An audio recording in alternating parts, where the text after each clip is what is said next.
There's 5 whole seconds. You guys can leave now. Let's talk about carryover. Why it is a fallacy, in my opinion, in the way it's discussed. Like almost always, it is treated wrong and discussed in a wrong manner, and it's just not right. Uh, I know my wording here sucks, but let's see if I can explain it. It's when I see it discussed, and it's a hot topic, and you know, especially amongst powerlifters, it's always, oh, does this lift carry over to this, or what's the best accessory to carry over to my squat, etc. Or, you know, I didn't even bench for 2 months, and I did this and that, and blah blah blah.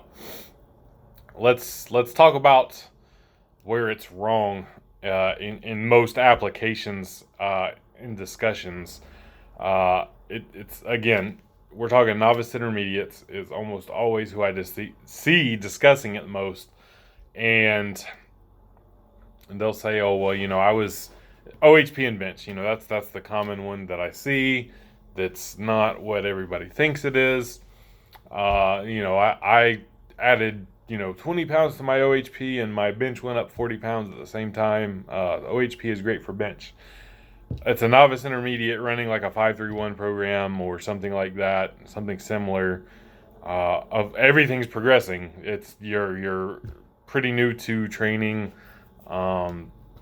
Everything's progressing. If you drop that OHP day and added another bench day, your bench would have probably increased 60 pounds instead of 40. But they make this correlation, and it's funny because they never make the opposite. Nobody ever says, "Oh, bench made my OHP go up," and that's probably because bench is one of the powerlifting big three movements, and that's why it's discussed as such. But everything's going up. If you're training everything's going up. You don't really necessarily have weaknesses yet because you don't know, and that's what I'm getting at. Until you are both strong and proficient technically at a movement, you don't know your weaknesses in the said movement, and therefore you don't know what's going to carry over to your movement.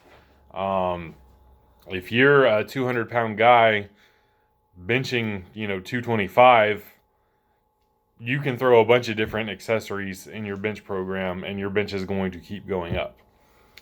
If you're that same 200-pound guy and you're benching 350 pounds, and maybe you're struggling with the top portion of your bench press, okay, I might need to hammer my triceps because they're falling behind. What are some good triceps movements?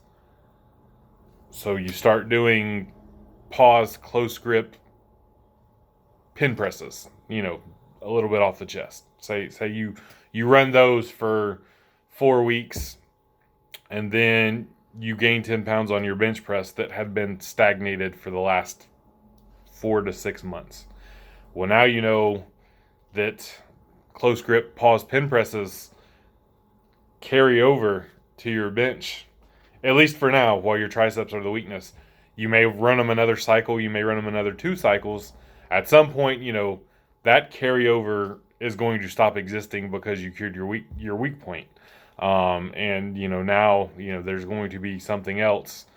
Maybe you need to change your grip width slightly on your bench press for a training block or two to see what happens. But that's how you get carryover, or know what carries over to your lifts, is when you are proficient at the lift and strong. Both of those things. You have to be strong, you have to be proficient. When you have those things, then you can start seeing what individual exercises will carry over. I know, like, I hit my 700 deadlift on the heels of my 550-pound front squat. My deadlift had been stagnant for a little bit.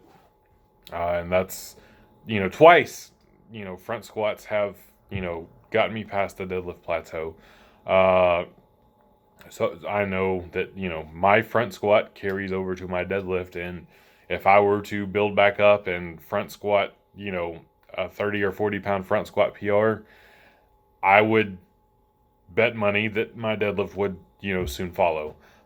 So when you're discussing what's carrying over and what's not, you don't know until you know. A lot of people will say upper body calisthenics will carry over to my bench press. And if you're a proficient bench presser, strong, technically proficient, you may find this to be the case. But if you're still a novice intermediate and you completely ditch bench pressing and you do a full block of weighted dips and some upper body calisthenics, and you're not bench pressing, you're going to lose, what little skill you had anyway. And when you come back to the bench press, your bench press is probably going to suck, at least for a little bit. Now, don't get me wrong. If you got stronger on, say weighted pull-ups and weighted dips, eventually, once you transition back to bench press and you build that proficiency back up, you might have made your initial ceiling higher. And if you want to circle back to a roundabout, like a big old circle, perhaps they carried over, but not immediately. And again, the novice intermediates, everything is going to fucking carry over to everything, because you're just getting stronger in general, but you don't really know what really is going to have carryover or help your main lifts or whatever lift you're pursuing at the time. Maybe you want something to assist your front squat. Again, you're not going to know until you're both strong and proficient at front squatting, to a degree where, again, with technical mastery and a decent level of strength, and you're somewhere stalling, your progress is becoming stagnant, you're going to find weak points and attack them and see what method of attack works. That's carryover. That's real carryover. Everything while you're still fucking new and novice and all that stuff, don't worry about carryover.